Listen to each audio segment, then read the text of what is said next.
The latest for you on Detroit's bankruptcy. Everybody is back in court tomorrow for a status conference.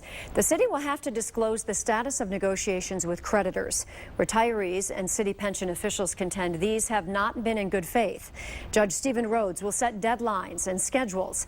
October is the tentative date for the battle over whether Detroit is eligible to even be in bankruptcy. And then next March is the deadline for its reorganization plan and a tentative plan for Chief Judge Rosen to be mediator in the case. 7 Action News reporter Jim Kurtzner has more.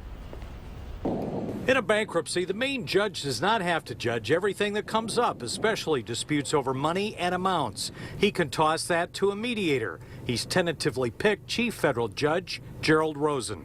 I think he's going to bring the parties together. He's another hard-knock judge. He's not going to take too much BS from anybody, and he's a great mediator for this case. Still to be formed, a committee of the 20,000 Detroit City retirees who stand to take a hit in their pensions and retiree health care in bankruptcy.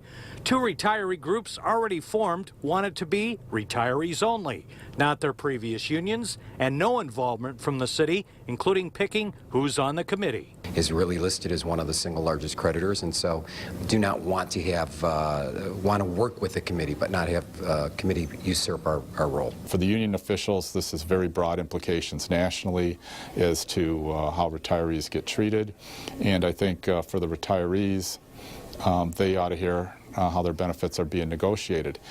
Objections are still being filed with the court. The judge likely to set a hearing just on this issue down the road.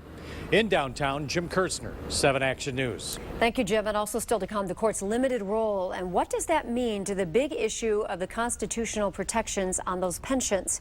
We asked Governor Rick Snyder about that today, and Jim will have that coming up in our next hour at 6 o'clock.